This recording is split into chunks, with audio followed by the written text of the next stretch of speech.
और जब मूसा ने अपने शागिर्द से कहा कि जब तक मैं दो दरियाओं के मिलने की जगह न पहुंच जाऊं, हटने का नहीं, चाहे वर्षों चलता रहूं। जब उनके मिलने मिलने की जगह पर पहुंचे तो अपनी मछली भूल गए, तो उसने दरिया में सुरंग की तरह अपना रास्ता बना लिया। जब आगे चले तो मूसा ने अपने शागिर्द से कहा कि हमारे लिए खाना लाओ, इस सफ़र से हमको बड़ी थकन हो गई। उसने कहा कि भला आपने देखा कि जब हमने पत्थर के पास आराम किया था तो मैं मछली वहीं भूल गया, और मुझे आपसे उसका जिक्र करना शैतान ने भुला दिया, और उसने अजब तरह से दरिया में अपना रास्ता लिया। मूसा ने कहा कि यही तो वह जगह है जिसे हम खोजा करते थे। तो वे अपने पाँव के निशान देखते देखते लौट गए। वहाँ उन्होंने हमारे बंदों में से एक बंदा देखा जिसको हमने अपने यहाँ से रहमत यानी नबूवत या विलायत की नेमत दी थी और अपने पास से इल्म बख्शा था। मूसा ने उनसे जिनका नाम खिज़र था कहा कि जो इल्म खुदा की तरफ से आपको सिखाया गया है, अगर आप उसमें से मुझे कुछ भलाई की बातें सिखाए तो मैं आपके साथ रहूं।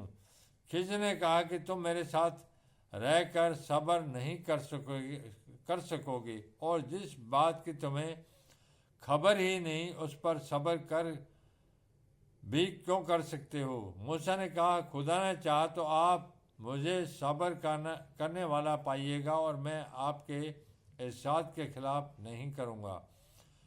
खिज़र ने कहा, अगर तुम मेरे साथ रहना चाहो तो शर्त यह है कि मुझसे कोई बात न पूछना जब तक मैं खुद उसका जिक्र तुमसे न करूं।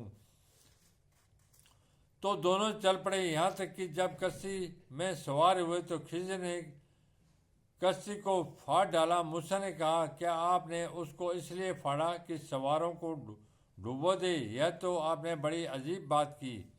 खिज़र ने कहा, क्या मैंने नहीं कहा था कि तुम मेरे साथ सब्र न कर सकोगे? मूसा ने कहा कि जो भूल मुझसे हुई उस पर पकड़ न कीजिए और मेरे मामले में मुझ पर मुश्किल न डालिए। फिर दोनों चले, यहाँ तक कि रास्ते में एक लड़का मिला तो खिज़र ने उसे मार डाला। मूसा ने कहा कि आपने एक बेगुनाह शख्स को नाहक बगैर किसास के मार डाला, यह तो आपने बुरी बात की। खिज़र ने कहा, क्या मैंने नहीं कहा था कि तुम मेरे साथ सब्र नहीं हो सकेगा? उन्होंने कहा कि अगर मैं इसके बाद फिर कोई बात पूछूं यानी एतराज़ करूं तो मुझे अपने साथ न रखिएगा, और आप मेरी तरफ से उज़्र कबूल करने में इंतहा को पहुंच गए। फिर दोनों चले, यहाँ तक कि एक गांव वालों के पास पहुंचे और उनसे खाना तलब किया। उन्होंने उनकी मेहमानी करने से इनकार किया। फिर उन्होंने वहाँ एक दीवार देखी तो जो झुक कर गिरा चाहती थी, तो खिज़र ने उसे सीधा कर दिया।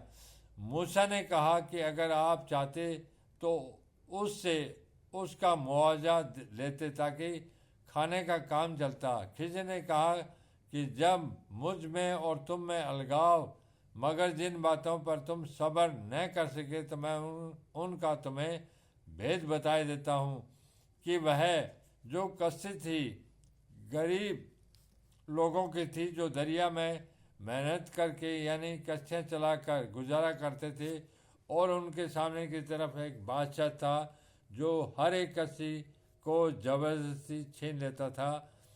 तो मैंने चाहा कि उसे ऐबदार कर दूं ताकि वह उसे गसब न कर सके। और वह जो लड़का था उसके माँ बाप दोनों मोमिन थे।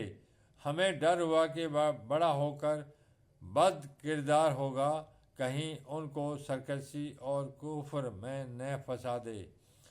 तो हमने चाहा कि उनका परवरदिगार उसकी जगह उनको और बच्चा अता फरमाए जो पाक मिजाजी में बेहतर और मोहब्बत में ज़्यादा करीब हो। और वह जो दीवार थी सो दो यतीम लड़कों की थी जो शहर में रहते थे और उसके नीचे उनका खजाना दफन था। उनका बाप एक नेक आदमी था, जो तुम्हारे परवरदिगार ने चाहा कि वे अपनी जवानी को पहुंच जाए और फिर अपना खजाना निकाले। यह तुम्हारे परवरदिगार की मेहरबानी है, और ये काम मैंने अपनी तरफ से नहीं की। यह उन बातों की हकीकत है जिन पर तुम सब्र न कर सके।